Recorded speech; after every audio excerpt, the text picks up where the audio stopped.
Tonight at 6, we're seeing photos from the Delphi murders crime scene. These pictures shared publicly by the state of Indiana just this week. Here's a close-up of Libby German's cell phone under the leaves there. And on that phone, the video of, quote, Bridge Guy from February 13th of 2017. We want to bring in Samantha Johnson, who's been covering this case.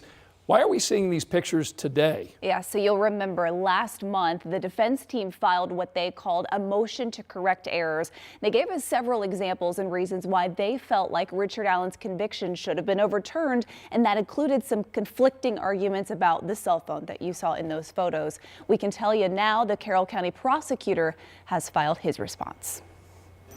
Richard Allen is serving 130 years in prison for the deaths of Abby Williams and Libby German. In January, Allen's attorney said it was a mistake. The trial excluded an alleged confession by a man named Ron Logan, who detailed how he killed the two girls. But Carroll County Prosecutor Nick McLeland says the man who allegedly heard that confession and told police failed a polygraph miserably, and many of the details are directly contradicted by the evidence. Former prosecutor and defense attorney Brad Banks. And they're saying the confession was made to another person who panned out to be completely unreliable.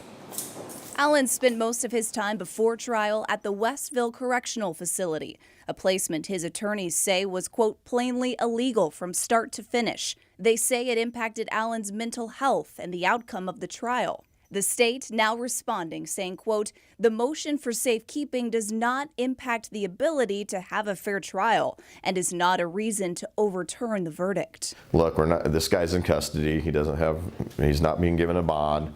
We're just talking about where can we keep him safely. And so that doesn't trigger your right to counsel.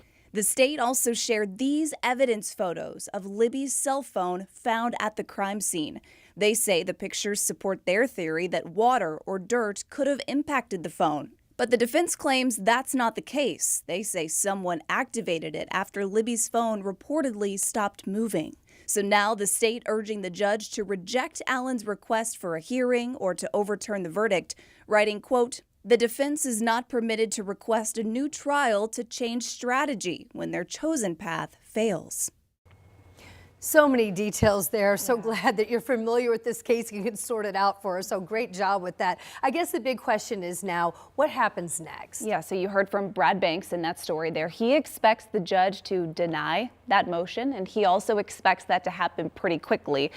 We're talking about days, if even that long. And he says when that does happen, it'll essentially restart the appeal process for Richard Allen's attorneys, which we do expect will happen at some point. They would have 30 days at that point to file a notice of appeal. So a lot to keep track of, a lot of deadlines, but of course we'll keep you updated. All right. Thank you so much, Sam.